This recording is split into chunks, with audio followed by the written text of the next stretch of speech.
से मिलते हैं। साहब जी दिल से दिल बड़े मुश्किल से मिलते हैं, मरुस्थल में साहिल बड़े मुश्किल से मिलते हैं। ऐसे तो मिल जाते हैं हजारों गुलाबी गोरे गाल, इन गोरे गोरे गालों पे तीर बड़े मुश्किल से मिलते हैं।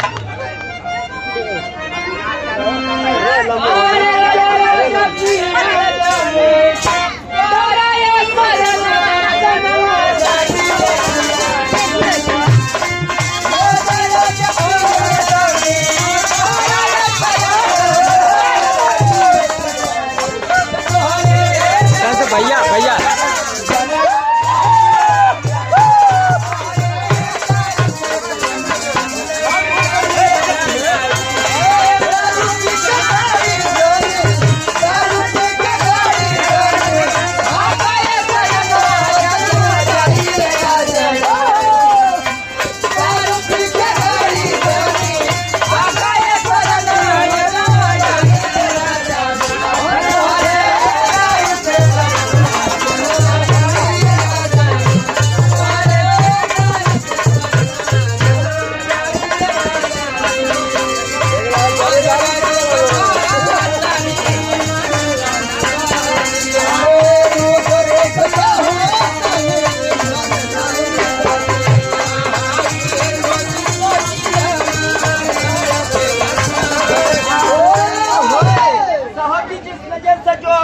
वो नजर नम हो जाए, जिस नजर से जो आपको देखे वो नजर नम हो जाए। हमारी हर एक दुआ आपके लिए मरहम हो जाए। हम तो भगवान से ही प्रार्थना करते हैं कि आपका वजन बस थोड़ा सा कम हो।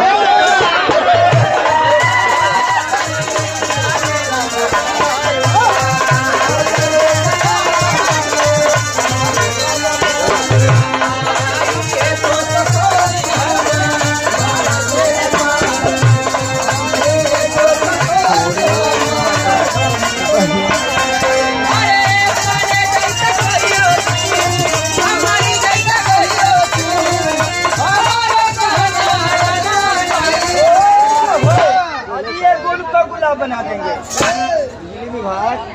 आज ये गुल का गुलाब बना देंगे, गुलाब को कमल बना देंगे। अगर इसी तरह इनकी मैडम जी इनको प्यार करती रही तो इस जहां में उनके लिए ताजमहल बनवा देंगे।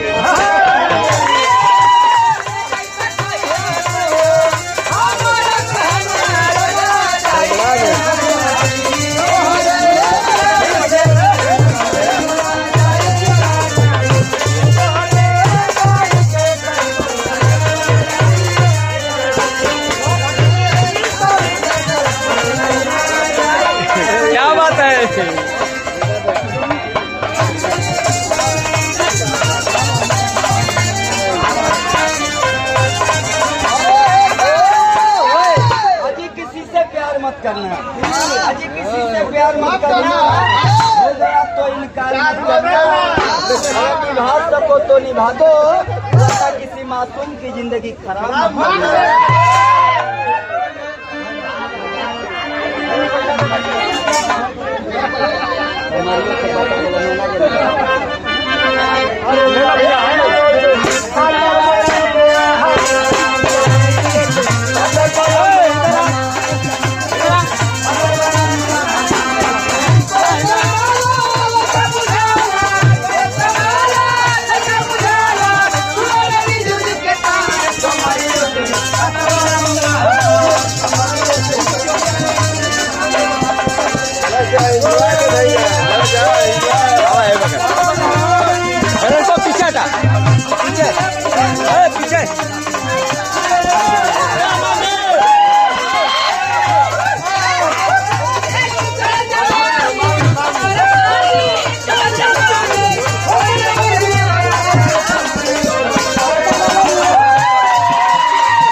बेवफाई का नाम दे गई, एक बेवफा ने इनको बेवफाई का नाम दे गई।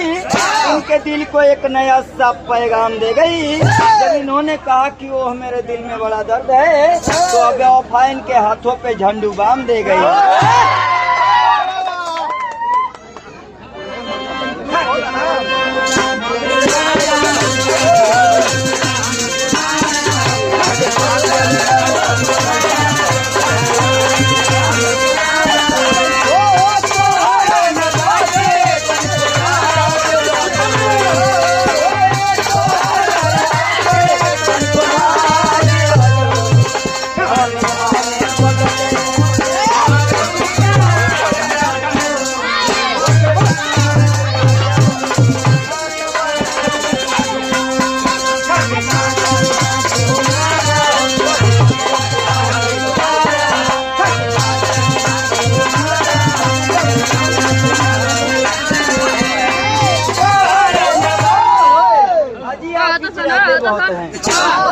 आप इतराते बहुत हैं, अपने श्रीमती जी के मन को लुभाते बहुत हैं। वो तो आपको हर रोज डिनर पर लेकर जाना चाहती है, डरती है इस बात से कि आप बहुत हैं।